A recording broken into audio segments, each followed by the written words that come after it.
কালকে রাতের বেলা এত পরিমাণে বৃষ্টি হলো, প্যান্ডেল ট্যান্ডেল সব ভিজে গিয়েছে। আর সকালবেলা দেখুন মোটামুটি একটু রোদ বেরিয়েছে, কিন্তু আকাশে মেঘ তো আছেই। প্যান্ডেল শোকানোর জন্য বোধহয় রোদটা দিয়েছে। তো সে যাই হোক, আজ রবিবার সকালবেলা বাবুকে খাবার বানিয়ে দিয়ে দিয়েছি, সকালের কাজকর্ম সব সারা হয়ে গিয়েছে। আর একটা জায়গায় যাব, তোমাদের সাথে শেয়ার করব। তো এখন বসছি একটু কাজ আছে, কাজটা আছে যেহেতু, কাজটা কমপ্লিট করলে তবেই যেতে পারবো। তো এখন কাজে বসবো, তারপর রান্না করব, রান্নাবান্না করে রেখে দিয়ে খাওয়া দাওয়া করেই যাব। কোথায় যাব সেটা একটা বিগ সারপ্রাইজ যাকে বলে। তো জীবনে ফার্স্ট টাইম এরকম কিছু করতে চলেছি। তো সাথে থাকো, আর ব্লগটা কেমন লাগলো অবশ্যই জানিও। আর প্রে করো যেন এরকম রোদটা থাকে। একটু গরম সহ্য করা যেতে পারে, কিন্তু বৃষ্টিতে ভিজে ভিজেতে কি আর পুজোর মজা নেওয়া যেতে পারে বলো? যাই হোক, তো চলো শুরু করা যাক। বেশি না, একটুখানি কাজটা বাকি ছিল, কমপ্লিট করে নিলাম। এবার রান্না বসাবো, রান্নাবান্না বসিয়ে তার রান্না করে দিয়ে খাওয়া দাওয়া করেই বেরোবো। ব্লাউজটা কেমন হয়েছে কমেন্টে জানিও, একজন কাস্টমারের, আমার নয় এটা। আমি এটা পোস্ট করেছিলাম, তোমরা অনেকেই ভালোবাসা দিয়েছো, তার জন্য অনেক ধন্যবাদ। একদম সিম্পল মেনু করতেছি, আলু দিয়ে ঝিঙে দিয়ে মাছের ঝোল বানাচ্ছি।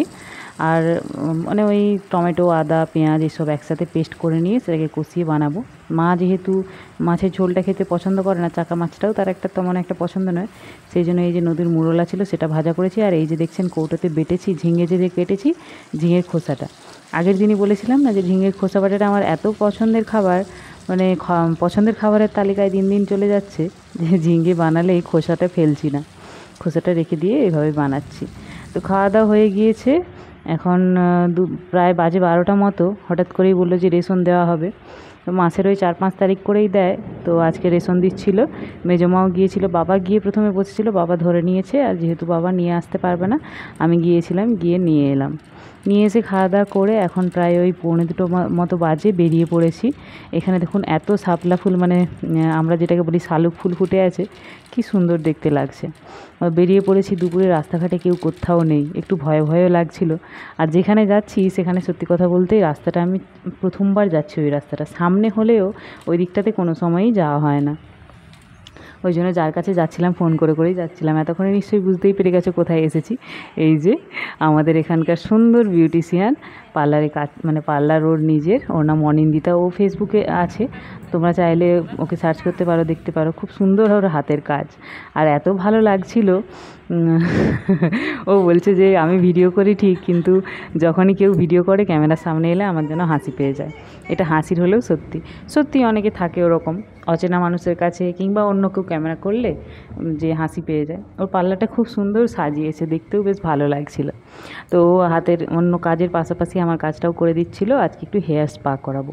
কয়েকদিন ধরে এত চুল উঠছে যে তার ভাবনার বাইরে। অনেক দিন ধরেই ভাবছিলাম করাবো, সময় আর হয়ে ওঠে না। বলে না, নিজের জন্য সময়টা একটু বের করে নিতে হয়, কেউ বলবে না যে তোমার সময় হয়েছে, তুমি সময়টা নিয়ে নাও। সেই জন্য আজকে জেদ করেই বেরিয়ে চলে এলাম।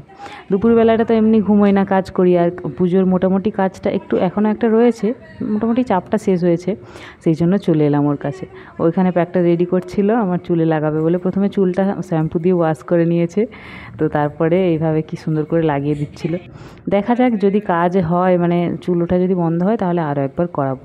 তবে আগের চুলটা যেভাবে ছিল, স্পা করার পরে চুলটা কিন্তু অনেকটাই স্মুথ হয়েছে আর ভালোও লাগছে। আর এইটা ছিল মানে স্টিমার, যেটাকে স্টিম দেওয়া হয়েছিল, দিয়েছিল, দেখতে বেশ ভালোই লাগছিলো। আর ফিলটাও বেশ ভালো হচ্ছিলো, কেউ সুন্দর এত সুন্দর প্যাম্পার করছিল, দেখে ভালো লাগছিল।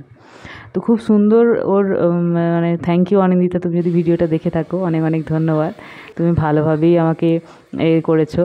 তো যাই হোক, বাড়িতে চলে এসেছিলাম, এই কাজটা বাকি ছিল, এটাও কমপ্লিট করে নিয়েছি। কেমন হলো জানিও, আর ব্লগটা কেমন লাগলো জানিও, আর রেজাল্টটা কেমন হলো সেটা পরের ব্লগে জানাবো, যে চুল ওঠা বন্ধ হলো কি, চুলটা সিল্কি কেমন হয়েছে, কারণ আজকে তো রেজাল্টটা জানতে পারলাম না। তো দেখা হচ্ছে পরের একটা ভিডিওতে, অবশ্যই পাশে থেকো, আর ভিডিওটা কেমন লাগলো জানিও। সবাইকে শারদীয়ার অনেক অনেক শুভেচ্ছা। সাবধানে ঠাকুর দেখো সবাই। দেখা হচ্ছে পরের একটা ভিডিওতে। টাটা।